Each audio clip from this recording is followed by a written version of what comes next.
ഇപ്പോൾ ഒഴിച്ചിട്ടിരിക്കുകയാണ് ഈ കസേര, ആരും ഇരിക്കില്ല ഇതിൽ. ദിവ്യമായ കസേരയിൽ ഇരിക്കുകയാണ് നമ്മളിപ്പോൾ. ഇതിൽ വേറെ ആരെങ്കിലും ഇരുന്നാൽ കുഴപ്പമോ? സ്റ്റാറ്റസ് കൂടി കൂടി വരിക. ഇത് കുറച്ച് കഴിയുമ്പോൾ ഇതിൻ്റെ ആർച്ചും കൂടെ വരും. അങ്ങനെ നമ്മൾ പടിപടിയായിട്ട് സ്പിരിച്വൽ എംപയർ നമ്മൾ അടക്കി വാഴുന്ന ഒരു സ്ഥലത്തേക്ക് നമ്മൾ പതുക്കെ പതുക്കെ നീങ്ങിക്കൊണ്ട്. അപ്പോൾ ഞാൻ ഇതൊക്കെ പറയുന്നത് എന്താണെന്ന് പറഞ്ഞാൽ, ഈ ആത്മപരിശോധനയിലൂടെ മാത്രമേ നമുക്കിതെല്ലാം ബ്രേക്ക് ചെയ്ത് കളയാൻ പറ്റൂ. ഇല്ലെങ്കിൽ ഒന്നും ബ്രേക്കാവില്ല. നമ്മൾ വിചാരിക്കുക എങ്ങനെയാണെന്ന്. എന്നിട്ട് നമ്മൾ പഴയ പെരുമാറ്റത്തിലോട്ട് തന്നെ പോകും, പഴയ സ്ഥലത്തോട്ട് തന്നെ വീണ്ടും വീണ്ടും വീണ്ടും പോകും. ഇപ്പോൾ ഇവിടെ നമ്മൾ അക്വയർ ചെയ്ത് വെച്ചിരിക്കുന്ന കാര്യങ്ങൾ ബലം കൊടുത്ത് ആ ലൈഫ് സ്റ്റൈലിനെ നമ്മൾ മാറ്റി വേറൊരു ലൈഫിലേക്ക് നമ്മൾ ഇറങ്ങി നിൽക്കുമ്പോഴും ശ്രദ്ധിച്ചില്ലെങ്കിൽ പഴയ സാധനത്തിൻ്റെ ആ വയറിങ് നടന്ന ആ പാറ്റേൺ ഉണ്ടല്ലോ, ആ പാറ്റേൺ ഇതിപ്പം നിൽക്കുന്നിടത്ത് കയറി വരിക.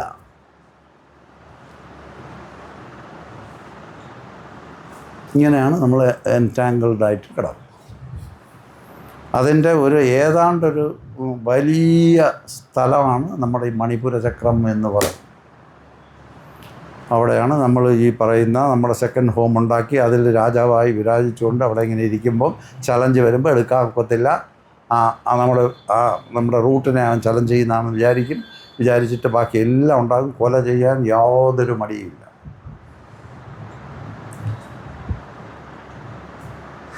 വളരെ നന്മയുള്ള മനുഷ്യർ ഇതുപോലുള്ള ഈ ഐഡിയോളജി നമ്മുടെ സെക്കൻഡ് ഹോം ഉണ്ടാക്കി വെച്ചിട്ട് ഒരു മനുഷ്യൻ എനിക്ക് വളരെ വേണ്ടപ്പെട്ട ആളാണ്. അയാൾ പറഞ്ഞു കേട്ടിട്ട് ഞാൻ സ്തംഭിച്ചു പോയി. ആളിനെ ഞാൻ പറയുന്നില്ല, നിങ്ങൾക്ക് പലർക്കും അറിയാം. I strong believer of an ideology. അപ്പോൾ ഒരു കല്യാണത്തിന് വെച്ച് ഞങ്ങൾ കാണുകയും സംസാരിക്കുകയൊക്കെ ചെയ്യാം. അപ്പോൾ അങ്ങനെ സംസാരിച്ചുകൊണ്ടിരുന്നപ്പോഴത്തെ അങ്ങനെ വിശ്വസിക്കുന്ന ഐഡിയോളജിയിൽ അങ്ങനെ ഉറച്ചാണ് നിൽക്കുന്നത്. അപ്പോൾ ഞാൻ ചോദിച്ചു, ഇതൊക്കെ ബുദ്ധിമുട്ടല്ലേ? നമ്മൾ ആളുകളെ സെഗ്രിഗേറ്റ് ചെയ്തിട്ട്, മനുഷ്യനെ നമ്മൾ സെഗ്രിഗേറ്റ് ചെയ്തിട്ട് രണ്ട് ഗ്രൂപ്പാക്കി വെച്ചിട്ട് അതിൽ ഇവൻ കൊള്ളാവുന്ന, ഇവൻ മോശപ്പെട്ടവൻ, ഇവൻ പതിതൻ എന്നൊക്കെ നമ്മൾ പറയുമ്പോഴേ അത് പഴയ കാലത്ത് അത് കുഴപ്പമില്ലായിരുന്നു. പക്ഷേ ഈ കാലത്ത് നമുക്കങ്ങനെ ചെയ്യാം. ഒരു അധാർമികതയില്ലേ? അപ്പോൾ അങ്ങനെ ചെയ്താൽ നമ്മളെ ചലഞ്ച് ചെയ്യത്തില്ല, ചെയ്യുമല്ലോ, അതിനുള്ള സാധ്യതയില്ലേ? അപ്പോൾ അങ്ങനെയാണെങ്കിൽ ഈ ലോകത്ത് എങ്ങനെയാണ് സമാധാനം ഉണ്ടാകുന്നത് എന്ന് ഞാൻ പറയാം. അപ്പോൾ അതുകൊണ്ട് നമുക്ക് ഇങ്ങനെയുള്ള ഐഡിയോളജികൾ വിട്ടിട്ട് നമുക്ക് നിൽക്കാൻ പറ്റുമോ എന്നല്ലേ നമ്മൾ നോക്കേണ്ടത്. പക്ഷേ അപ്പോൾ അയാൾ പറഞ്ഞു, ഇത് മാറ്റത്തിന് വേണ്ടിയാണ്. മനുഷ്യരെല്ലാം സമന്മാരാണെന്നുള്ളൊരു മാറ്റത്തിലേക്ക് നമ്മൾ എത്തുന്നതിന് വേണ്ടിയാണ് നമ്മൾ ഈ കാര്യം ചെയ്തിരിക്കുന്നത് എന്നാണ്.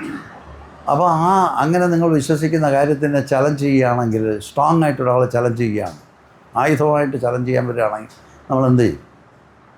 അപ്പോൾ അയാൾ പറഞ്ഞു, ഞാനൊന്ന് ഇയാൾ വളരെ മൈൽഡായിട്ടുള്ള വളരെ വളരെ സാത്വികനായ ഒരു മനുഷ്യനാണ്, വളരെ റിലീജിയസുമാണ്, ചെരുപ്പ് പോലും ഇടില്ല. അപ്പോൾ പറഞ്ഞപ്പോൾ അങ്ങേര് പറഞ്ഞു, അണ്ണാ, എന്നെ അണ്ണാന്നാണ് വിളിക്കുന്നത്, അണ്ണാ, അങ്ങനൊരു സാഹചര്യത്തിൽ ആ ചലഞ്ച് അത്രയും സ്ട്രോങ് ആയിട്ട് വരികയാണെങ്കിൽ എന്നെ സംബന്ധിച്ചിടത്തോളം അവനെ കൊല്ലാൻ എനിക്ക് യാതൊരു മടിയുമില്ല.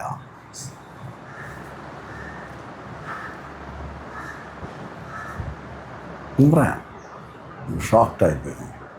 അയ്യോ, എങ്ങനെയത്?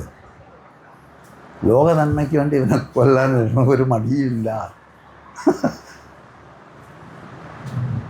പല ടെസ്റ്റുകളും അത് കോട്ട് ചെയ്താൽ പറയും.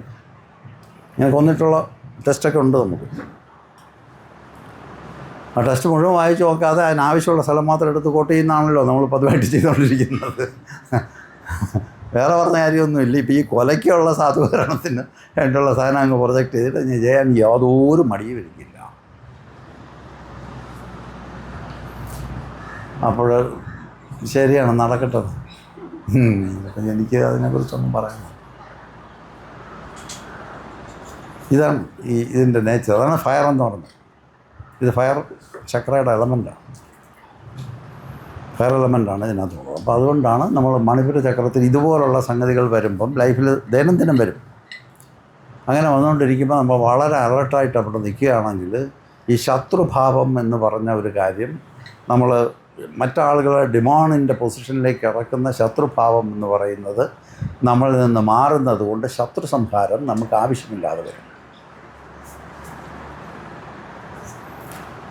അതല്ലെങ്കിൽ ശത്രു സംഹാരത്തിൻ്റെ ഐഡിയ വരുമ്പോഴത്തേക്കും അതിന് ജസ്റ്റിഫൈ ചെയ്യുന്ന ടെക്സ്റ്റ് നമുക്ക് എഴുതേണ്ടി വരും.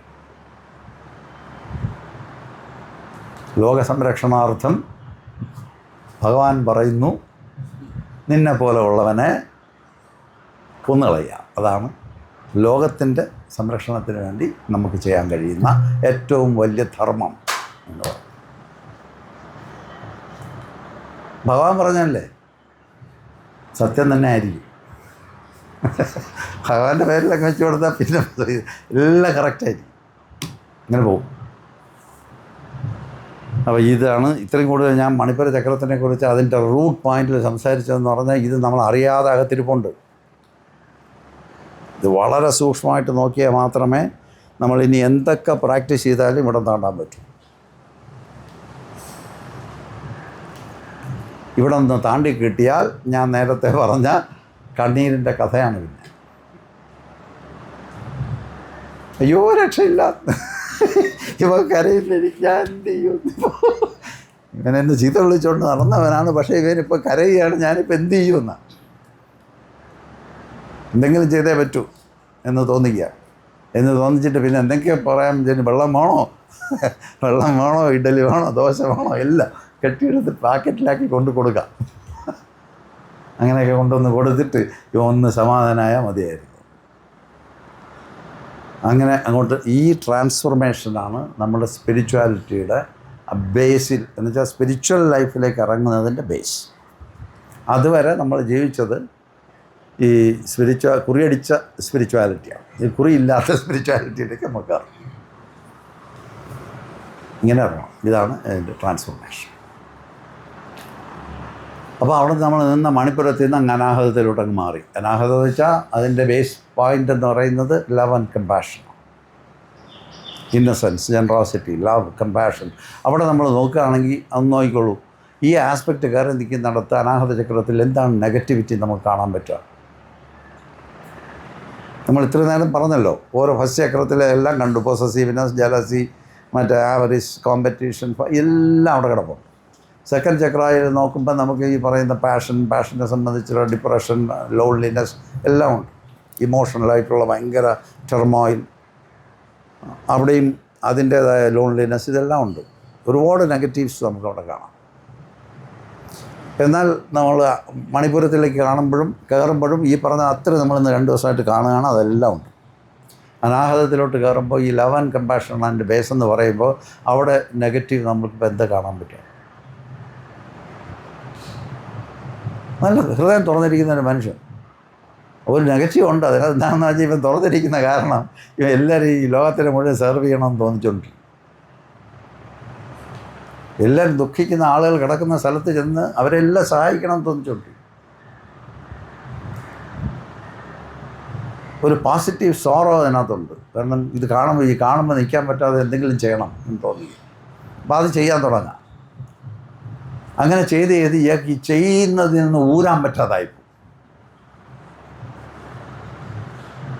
ഇയാൾക്കത് ചെയ്യാതെ ഒരു ദിവസം പോലും ഇരിക്കാൻ നോക്കില്ല. അങ്ങനെ ഒരു സമയം വന്നാൽ ഈ വെപ്രാളം വരും. സമാനമായിട്ടിരിക്കുന്ന ആളാണ്, നല്ല സ്നേഹസമ്പന്നനാണ്, കമ്പാഷൻ്റെ ഉറവിടമാണ്, എല്ലാമാണ്. പക്ഷെ സമാധാനമില്ല. ലോകോപകാരാർത്ഥം അങ്ങനെ ജീവിക്കുന്നവനാണെന്ന് അങ്ങ് തോന്നി. അതാണ് എൻ്റെ ഡ്യൂട്ടി എന്ന് തോന്നിച്ച് അത് തന്നെയാണ് ചെയ്യാൻ ഞാൻ ജനിച്ചിരിക്കുന്നതെന്ന് മനസ്സിലായി. അതിനകത്തോട്ട് കിടന്ന് വരവാൻ തുടങ്ങും. ഇങ്ങനെ ഒരു നെഗറ്റീവ് സാധനം അതിനകത്തുണ്ട്. ഇതിനെയാണ് നോട്ട് ഓഫ് കമ്പാഷൻ എന്ന് പറയുന്നത്, വിഷ്ണു ഗ്രന്ഥി എന്ന് പറയും. സർവൈവലിന് സപ്പോർട്ട് ചെയ്തുകൊണ്ട് നിൽക്കുന്നത് വളരെ അനിവാര്യമായ ഒരു കാര്യമാണ് എന്നുറയ്ക്കും. അതാണ് വിഷ്ണു ഗ്രന്ഥി എന്ന് പറയുന്നത്. അങ്ങനെ ഒരു പ്രശ്നം അതിനകത്തുണ്ടാകും. പിന്നെ അത് നോക്കിയെടുത്ത് അതിൽ നിന്ന് വിടുതൽ ചെയ്യുക. അതാണ് പ്രധാനമായിട്ട് ഈ അനാഹത ചക്രത്തിൽ. ഇനി അതിൻ്റെ ഡീറ്റെയിൽസൊക്കെ നമ്മൾ നേരത്തെ ഡിസ്കസ് ചെയ്തിട്ടുണ്ട്. അതിനകത്ത് വലുതായിട്ടൊന്നും പറയാനില്ല. നല്ലൊരു ഏറിയ ഹൃദയം തുറന്നിരിക്കുന്ന ഒരു മനുഷ്യൻ, അവിടെയാണ് ഈ ശരിക്കുള്ള മനുഷ്യനാവുന്നത്. അതുവരെ നമ്മൾ ഈ മനുഷ്യൻ എന്ന് പറയുന്ന ഗണത്തിൽ നമ്മളെ പെടുത്താൻ പറ്റാത്ത മനുഷ്യനെന്ന് പേരുള്ള ഒരു ജന്തു ആരെങ്കിലും നമ്മളെ നോക്കിയിട്ട് മുറുകമേ എന്ന് പറഞ്ഞാൽ, ഇങ്ങനെ ഇറ്റാലിയൻ ഭാഷയിൽ അങ്ങനെ ഇടുന്നുണ്ട്, ഭയങ്കര ദേഷ്യം വരുമ്പോൾ നമ്മൾ മുമ്പോട്ടല്ലേ അടിക്കാൻ കയറുന്നത്, അവർ 2 സ്റ്റെപ്പ് പുറന്നോട്ട് വയ്ക്കും. അങ്ങനെ ഒരു പ്രത്യേക റേസാണ്. നമ്മൾ ദേഷ്യം അങ്ങോട്ടല്ലേ ചെല്ലുന്നു, അങ്ങോട്ട് കയറി ചെല്ലും. ഇവർ 2 സ്റ്റെപ്പ് പുറന്നോട്ട് വയ്ക്കും. ഇങ്ങനെ 2 കൈ ഇങ്ങനെ വെച്ച് കാണിക്കുകയും ചെയ്യും, പുറന്നോട്ട് ഇറങ്ങുകയും ചെയ്യും.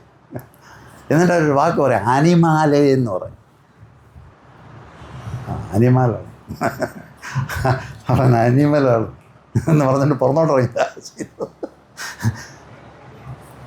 അങ്ങനെ ഒരു ഇതുണ്ട്. ഞാൻ അതിശയിച്ചു, ഇവരിന്ന് മുമ്പോട്ട് കയറി അടിക്കുന്നില്ല, പുറന്നോട്ട് വന്നോളം 2 കൈ ഇങ്ങനെ വെച്ച് കാണിക്കുകയും ചെയ്യും, അനിമാലേ എന്ന് വിളിക്കുകയും ചെയ്യും.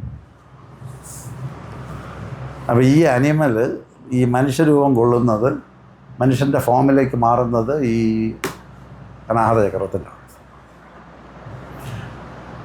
അതിനകത്തുള്ള ആസ്പെക്റ്റ് ലവ് ആൻഡ് കമ്പാഷൻ ആയതുകൊണ്ടാണ് മനുഷ്യത്വം എന്ന് പറയുന്നത് അസോസിയേറ്റ് ചെയ്തിരിക്കുന്നത് ലവ് ആൻഡ് കമ്പാഷനോട് മിക്സ് ചെയ്താണ്.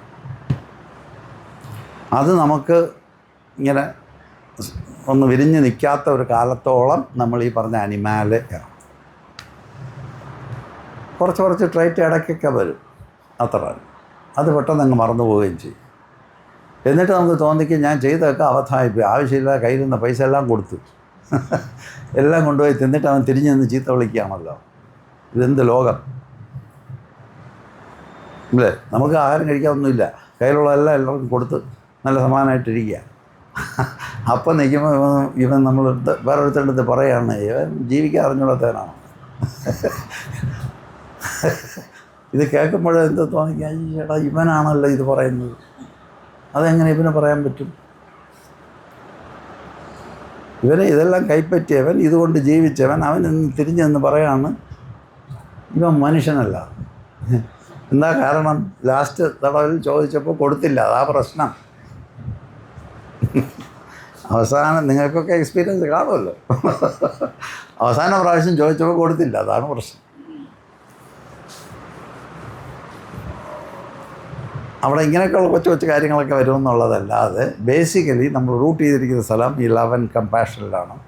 അപ്പോഴാണ് മനുഷ്യത്വം എന്ന് പറയുന്ന സാധനം. നമ്മൾ വേദാന്തത്തിൽ പറയണമെന്നുണ്ട്, മനുഷ്യത്വം, പുരുഷത്വം, മഹാപുരുഷ സംഗമം. പിന്നെയാണ് ഈ മഹാപുരുഷനെ കാണുന്നത്. അതുവരെ മുമ്പ് നിന്ന മഹാപുരുഷനെ നമുക്ക് കാണാനേ പറ്റിയിട്ടില്ല. അടുത്ത ആളുണ്ട്, മഹാപുരുഷൻ ആരാണെന്നറിയാം, എൻലൈറ്റൻഡ് ആയിട്ടുള്ളൊരു മനുഷ്യൻ. നമ്മൾ ചുറ്റുവട്ടത്തിൽ കിടന്ന് കറങ്ങിക്കൊണ്ടിരിക്കുക, അയാളെ നമ്മൾ കണ്ടിട്ടില്ല, അയാളെ കാണാനും പറ്റില്ല, ആ കണ്ണ് തെളിഞ്ഞില്ല എന്നുള്ള ഇങ്ങനെ ഒരു സ്ഥലത്തേക്ക് നമ്മൾ ഇറങ്ങി വരിക. അനാഹത ചക്രത്തിലാണ് അത് അതിൻ്റെ തുടക്കം. മനുഷ്യനായി, കണ്ണ് തെളിഞ്ഞു, നമ്മൾ ഈ പ്രകൃതിയെ കാണുകയാണ്. എങ്ങനെ മനുഷ്യനായത്? സ്നേഹവും കാരുണ്യവും കൊണ്ട് നിറഞ്ഞ ഇന്നസെൻസ് വന്നു തുടങ്ങിയ ഒരു മനുഷ്യനാണ്. ഇവിടെ ഈ സ്റ്റേജിനെയാണ് നമ്മൾ ഈ പറയുമല്ലോ പുനർജനി എന്ന് പറയും.